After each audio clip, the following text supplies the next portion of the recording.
Y nos vamos a Israel, que como les decía, ha tenido un fin de semana de una intensidad enorme. Todos los días son así y esta semana además con muchísimas expectativas por esta gira del presidente Donald Trump por Arabia Saudita, Qatar, los Emiratos Árabes, sus anuncios. Y en medio de todo esto, claro, tensiones, dicen, entre la administración norteamericana e israelí por visiones muy distintas respecto de, bueno, la continuidad de la guerra en Gaza, las negociaciones directas de los Estados Unidos que, por ejemplo, hacen que en minutos debería ser liberado el israelo norteamericano Edan Alexander. Esto fue una negociación directa y esto también trae, bueno, todo lo que usted se imagina en el resto de los familiares y la sociedad israelí.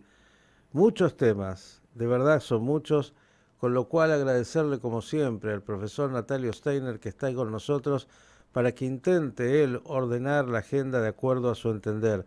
Querido Natalio, buenas tardes para ti. Hola, ¿qué tal, Miguel? Buenas tardes, buenos días para ustedes. ¿Qué tal? ¿Cómo están? Viviendo aquí en Israel, Miguel, uno de los días más dramáticos posiblemente o de mayor incertidumbre desde el estallido del conflicto del 7 del 10 del 2023. No hay ninguna duda que todos o muchos hemos asistido a otras liberaciones de cautivos con todo lo que esto implicaba.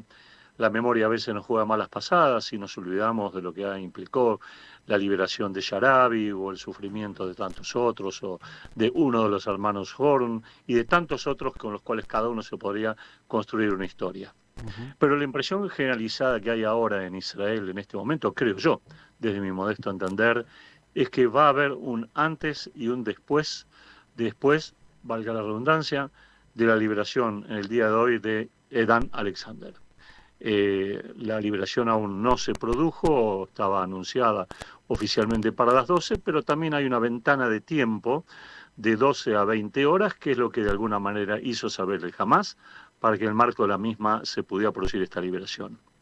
El helicóptero que va a llevar a Edan Alexander cuando sea liberado, si Dios quiere pronto, está presto ya para llevarlo al Igilov, cuando se ha entregado, como todos los procedimientos casi anteriores, a la Cruz Roja, de la Cruz Roja a los soldados israelíes, verse con los parientes unos minutos, subir al helicóptero e ir a las revisaciones naturales que realmente corresponden. Pero aquí esto es lo común, por así decirlo. Me olvidaba decir que en el marco de este acuerdo no escrito entre el Hamas y Estados Unidos, negociaciones directas por primera vez entre Estados Unidos y Hamas como organización terrorista, recordemos esto, por lo que esto implica, no va a haber ese show artístico que tradicionalmente nos hace el Hamas con la liberación de cada cautivo. También tengamos en cuenta que formalmente no va a haber liberación de prisioneros palestinos de las cárceles israelíes. Lo que sí va a haber, y ya empezó a haber de alguna manera, es un ingreso mayor de ciertos alimentos, cierto combustible a la franja de Gaza desde algún paso, y lo que se ha creado también es un corredor de seguridad aéreo y hay una tregua en este momento precaria entre Israel y el Hamas, no hay disparos, está tranquila toda la zona. Y Dan Alexander va a ser, Edan Alexander en realidad para mayor propiedad, va a ser sacado de la zona de Han Yunis, esta zona del norte de la franja de Gaza.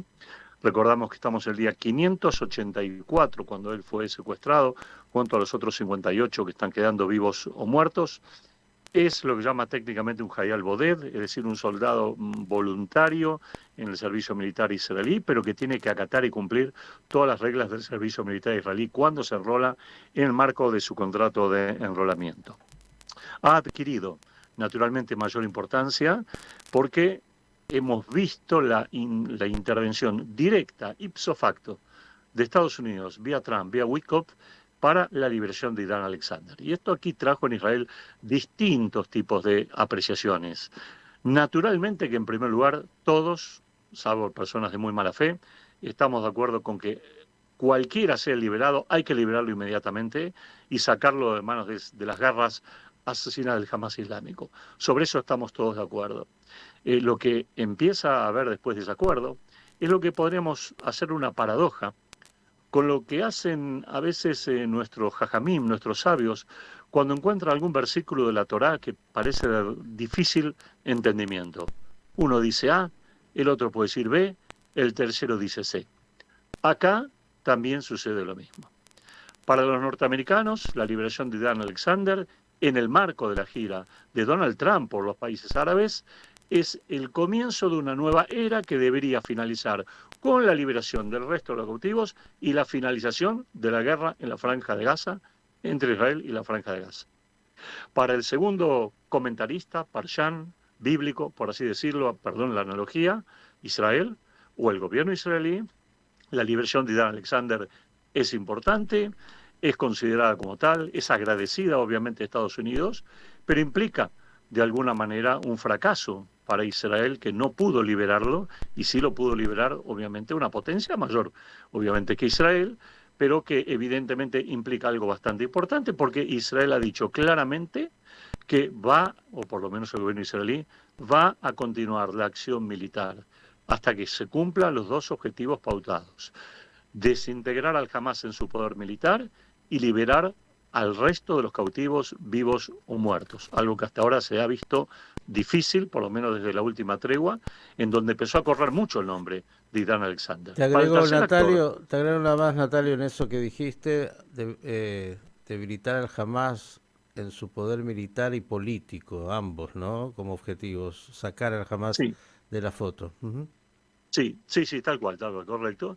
Y para el tercer actor, fundamental acá, el Hamas islámico, la liberación de Dan Alexander es una forma de ganar mucho más tiempo, es una forma de demostrar, entre comillas, que tienen voluntad negociadora, es una forma de demostrar de que han encontrado en Estados Unidos un receptor cálido de sus necesidades, cosa que teóricamente no han encontrado con Israel por motivos más que obvios. Israel recuerda perfectamente lo que ha pasado el 7 del 10, que no ha sucedido en Estados Unidos, ¿sí? Y además, por sobre todas las cosas, es básicamente a ver, ¿cómo decirlo? Porque me cuesta decirlo acerca de una persona.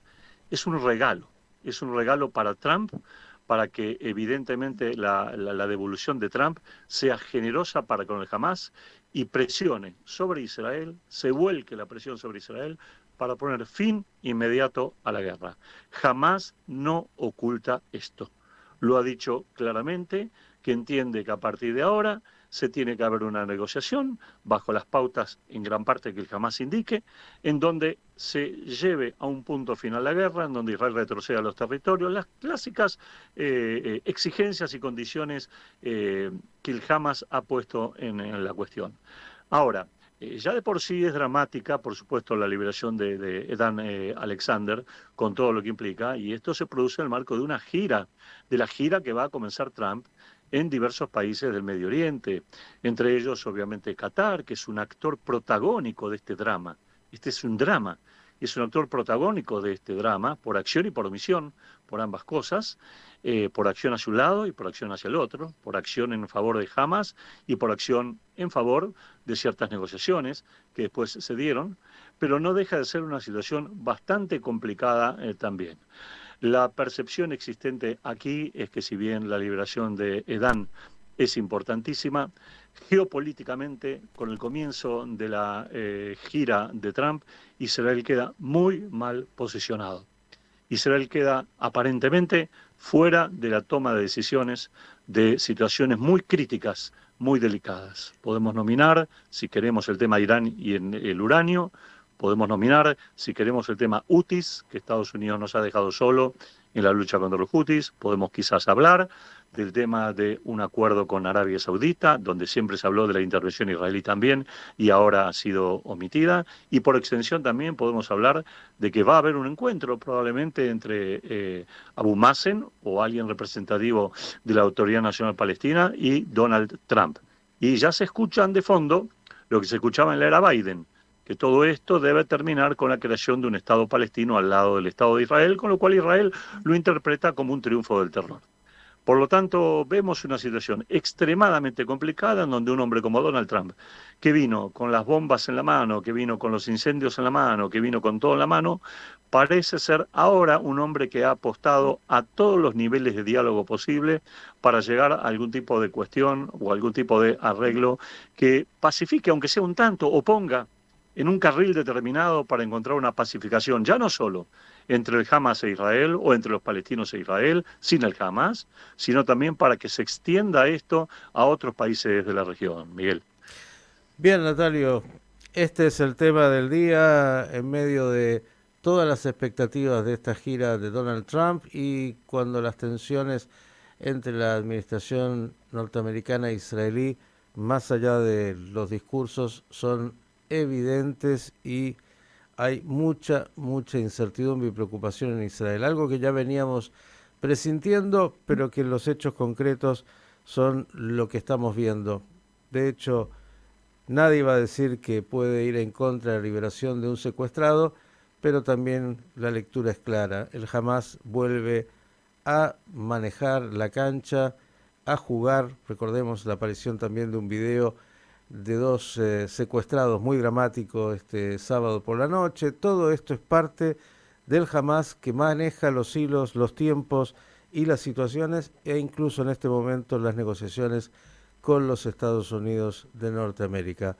Natalio, mejores noticias pronto. Muchas gracias, Miguel, y seguiremos de cerca todos estos temas porque mañana ya tenemos el comienzo de la gira de Donald Trump, así que esto también nos va a traer algunas novedades adicionales o seguramente nos va a abrir un poco más la perspectiva de hasta dónde se va a poder llegar o empezar a profundizar en este tema que tiene tantas, pero tantas aristas tan críticas, tan complejas y en donde la ética y la política y la diplomacia y lo militar se juntan en una especie de nudo que es prácticamente o difícil o imposible de separar. ¿Lo logrará Trump? ¿Logrará deshacer ese nudo? Veremos cómo sigue todo esto, Miguel. Abrazo, Natalio, y muchas gracias. El profesor Natalio Gracias. Steiner, el panorama de noticias de Israel.